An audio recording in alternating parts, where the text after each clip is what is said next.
Hi, I'm Rachel, and I'm 5 months after treatment for cranial-cervical instability and atlantal axle instability.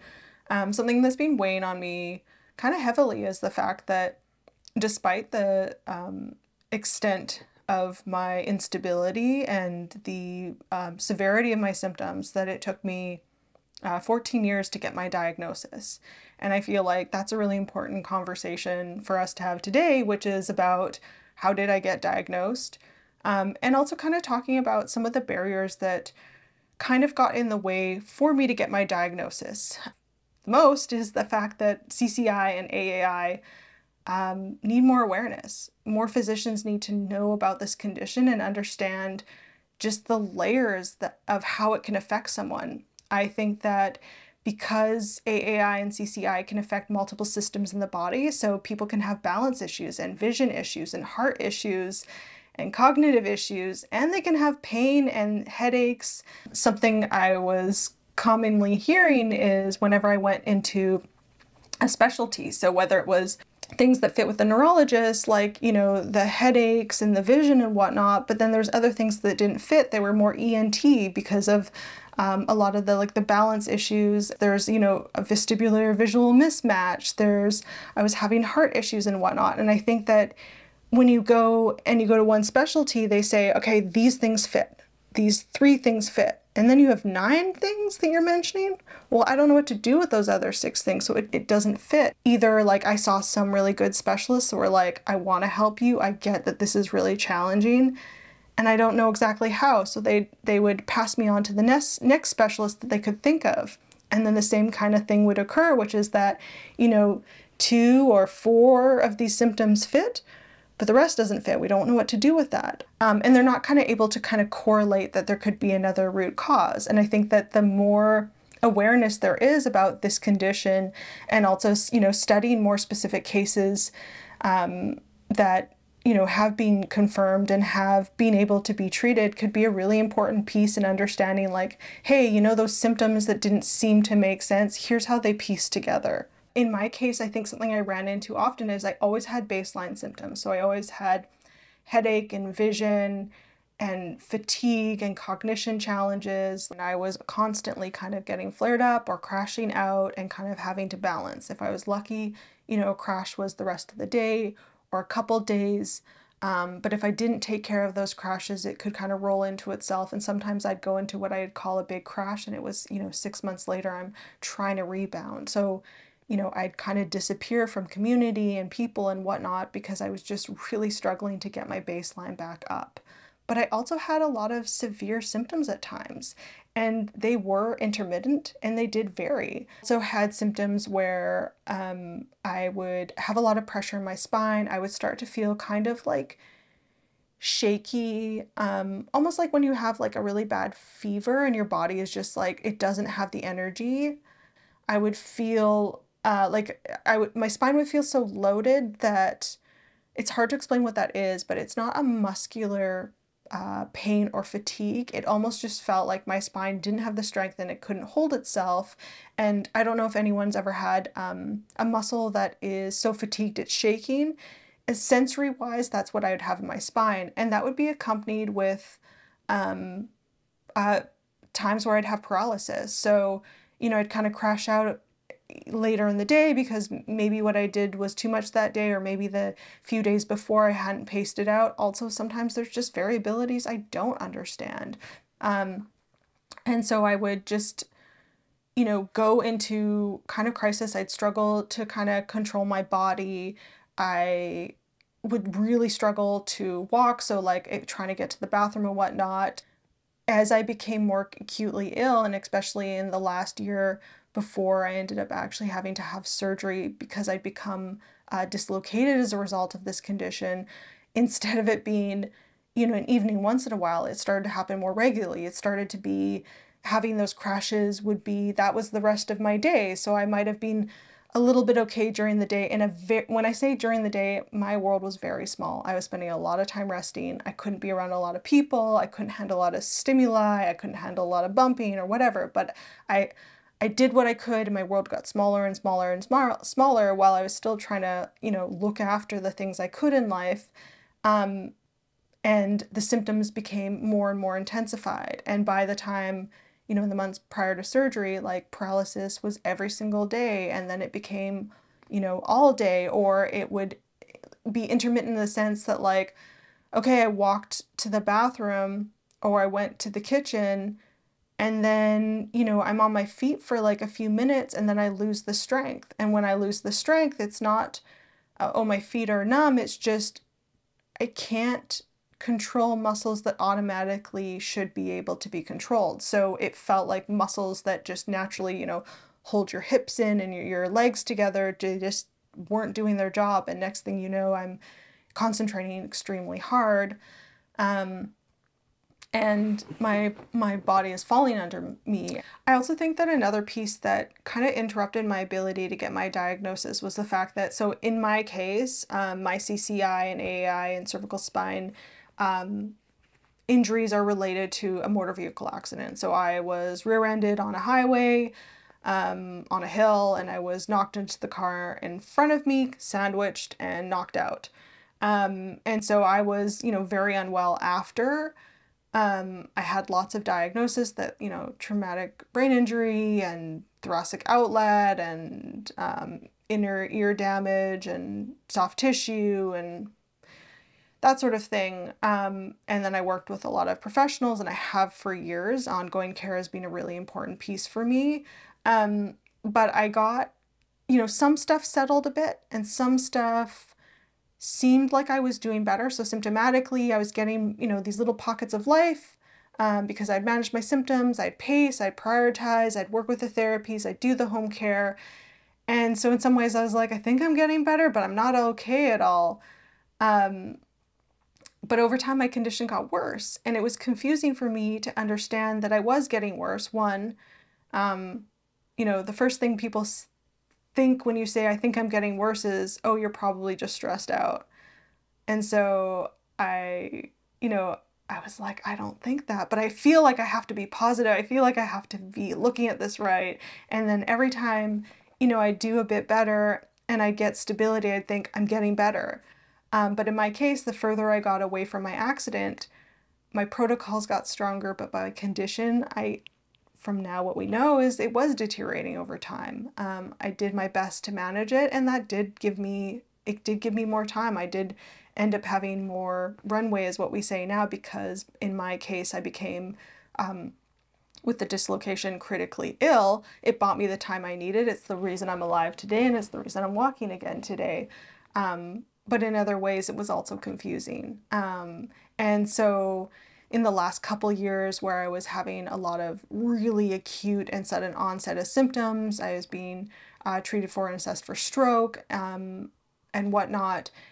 The accident, I would mention it because it was such a life-changing experience. As far as neurologically, I was never the same after. Visually, I was never the same. Balance-wise, I was never the same. Cognitively, I was never the same. And so I wasn't bringing it up in the sense of like, you know, whoa, I had an accident. I was just like, well, this thing happened, and there's some stuff that I feel like might, you know, they correlate. But because it was like, you know, at that time, well, that was 12 years ago, that can't possibly be related. But the thing now, and I'm still learning, is that, like, you know, especially a significant injury like I had in the ligament laxity, is like, you know, some stuff when it's quite significant and it's just holding on, you know, it can get worse. And I think that, you know, if the medical field understood more about that, that could be really, really helpful, because, you know, then patients who, you know, have an event that we can kind of connect the pieces together, just hypothesis. We don't want to jump to conclusions about this condition, but that can be so useful because, you know, some people with management can do better over time, can have full lives or fuller lives or whatnot, but there's also other patients that, you know, it does continue to get worse because, you know, that is significant and permanent ligament damage, and it can have a cascading effect.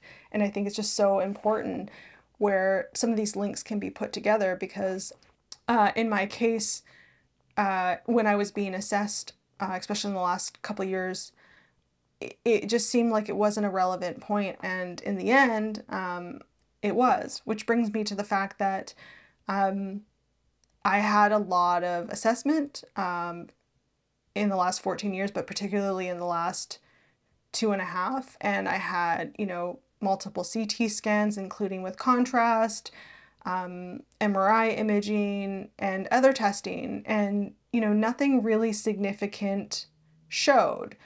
There was signs of RCVS, which is inflammation of the vascular, which kind of could explain a lot, which was happening initially 2.5 years ago, but nothing kind of screamed out.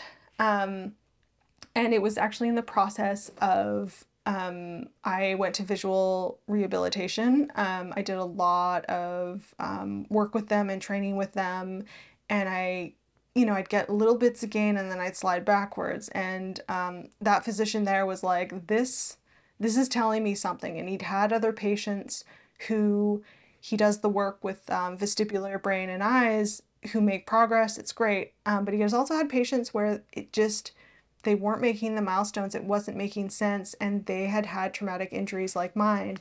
And so he referred me to a head and neck specialist, and that head and neck specialist, so this is how I got diagnosed.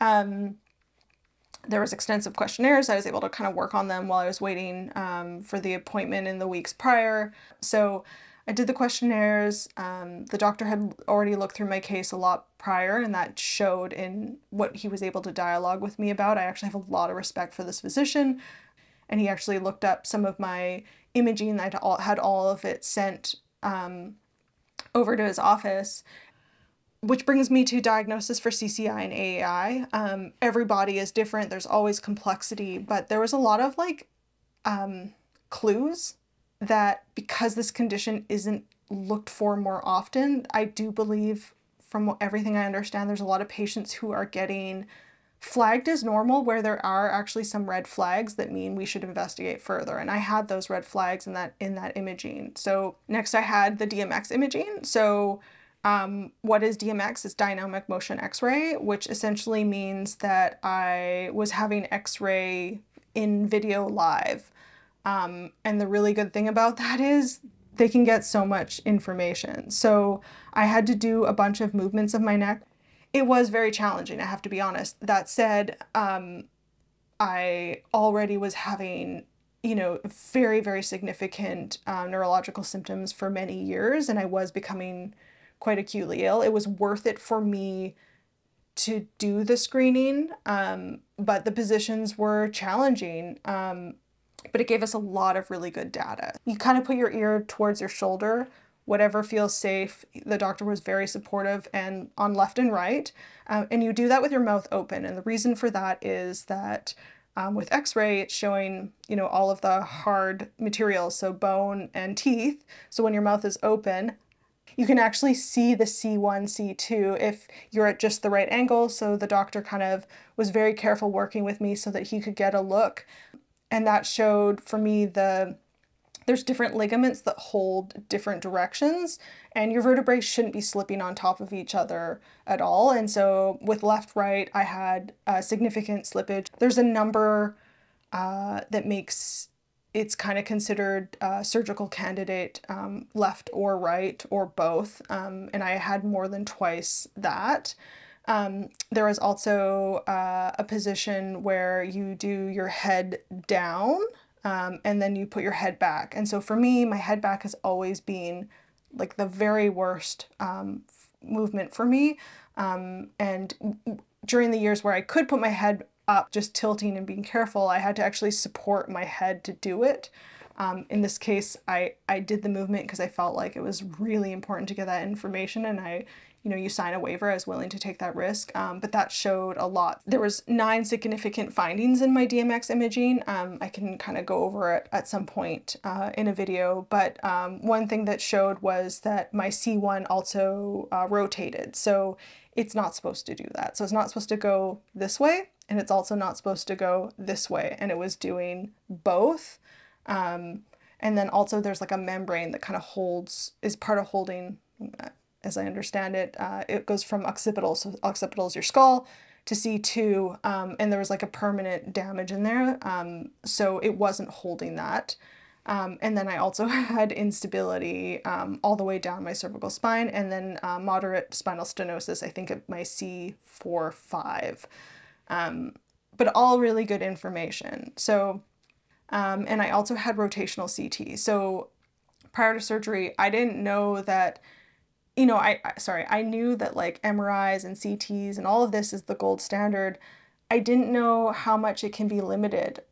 One is, so positions, when you're on your back, you don't have gravity, and gravity makes a big difference. If any of you have ever had an injury to your back where it's, hurts, and you're sitting up, you're probably hurting a lot more than when you're lying back, because it takes that gravity, it takes that pressure off of your spine. And some of those things are a little bit analogous with the imaging, is it kind of hides a lot of the information. The weight of your head and your body is back. Things look a lot better than they are. It's when you're moving. And the important thing about that is that we're always moving. So the idea that you're imaging in a way that doesn't involve gravity or movement, it can give information that looks like things are very different than they are from a stability standpoint, because bodies are in motion. That's just part of how we live. As far as getting a diagnosis, so standards would be DMX imaging is actually very well regarded with specialists who understand instability. It's just not easy to access. Sometimes they can do an application where they use x-rays and then put them together in a program. So it's a little bit like stop motion, so you can kind of get an idea of how the slippage is. A lot of patients also too, and this is a category I fell into, is that the most slipping was happening in between movements. So if I was putting my head to my shoulder and I kept my head at my shoulder, some of those autonomic muscles that are trying to protect the neurotissue, like it's, life-saving, they will hold on. And so your instability might look less because it's had time to kind of hold in place, versus when you're in movement, it shows more of that slipping happening then. An upright MRI is also highly regarded. And then when you're upright, it gives a lot more information for gravity. There's a lot of studies being done now on the differences, even looking at CFS flow and whatnot, when you're upright versus in supine, and how differently that can show itself. And also too, like, there are differences in the age of the machine. So, we get what we get as far as an access point, but, an MRI machine from 30 years ago, the resolution is very different than a newer MRI machine. It's just the way it is. It's like an old TV screen versus a new one, and that can vary, especially with something that's a little more subtle and harder to see. And part of my diagnosis is, in my case,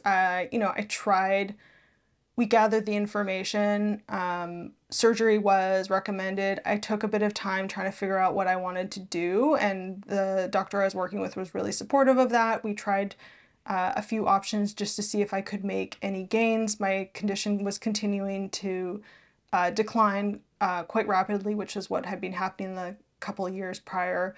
And then in the process of coming to terms with my neurological symptoms were continuing to dramatically escalate. So I was, I was in the process of becoming acutely ill, which is what ended up happening and why I ended up having surgery. The dislocation and, the neurological symptoms were not safe with being locked in and whatnot. So I also think that another challenge is that people with complex health, and the fact that it varies, I think that it can also kind of get sloughed off as, well, you must be stressed because, like, look what you're telling me. You're saying you're having all these symptoms. That sounds stressful. But the tricky thing is that, like, a lot of us who've been dealing with, like, really difficult, complex health for a lot of years, like, we're actually really tough. Like, we actually have had to develop a lot of tools out of necessity to, stay emotionally intact and to be as okay as we can as we're watching our, people live their lives and we're falling behind more and more, or as we're dealing with lots of symptoms, or as, we have an afternoon that, like, oh my God, I did better. And then we're crashing out because we think that when we're, the symptoms are a little more managed, or they just feel okay, or even we're just powering through, we think, God, like, this is my new normal. I want it to be this. And then we crash out and it's devastating. But the devastation isn't why we're feeling this way when we have CCI. Like, you know, doing things to support our nervous system have so much value, especially when you have neurological compression. Like, as much as we can do to keep our bodies and our minds grounded has value. But for me, I felt like a failure all the time because I would get all this advice about these things to do, but I was already doing them. And I would say to myself, like, well, what do you say to patients that are already doing the mental health, the physical health, the diet, the nutrition, the movement, all of this stuff, right? And so I think that it can be really, really tricky because sometimes when you have a complex diagnosis, like with CCI or AAI, things can kind of be seen as just, you know, stress or chronic pain, but really there's these other factors. And I just think that a lot of patients, you know, need to be seen and heard and listened to. And I think that if more patients were studied, it would start to make sense more of how these things can be intermittent or variable. And especially with ligament laxity is like, you know, if your compression is significant enough, but not so significant where you're having really intense symptoms all the time, is like, yeah, that brainstem, that gets compressed, and then you're going to have symptoms for, you know, a day or two or a week or 2 weeks. And it seems like it's varying because there's times where if there's less mechanical compression and irritation, the symptoms can come down a bit. And so that variable can be really confusing for medical professionals. And I think the last thing that is so important in getting a diagnosis is like, we need to be believed. We need to be believed. And I spent over 14 years where I felt like I was always followed around with question marks. I felt like people didn't understand me, the fact that it didn't make sense. It felt like everything was looked at as somehow I must be doing something wrong and that's why I'm not okay. And, you know, getting my diagnosis and getting a diagnosis with the severity of my case just goes to show that, like, if I, who've had this significant of AAI and CCI and dislocation, are being misperceived as somehow at the root emotionally, somehow at the root with pain, somehow at the root we're doing something wrong, then like how many other patients out there who aren't at the severity that I was at when I was experiencing paralysis and whatnot are getting dismissed when they just need you to listen. They just need to feel like you're gonna look at the clues. We need to talk about CCI.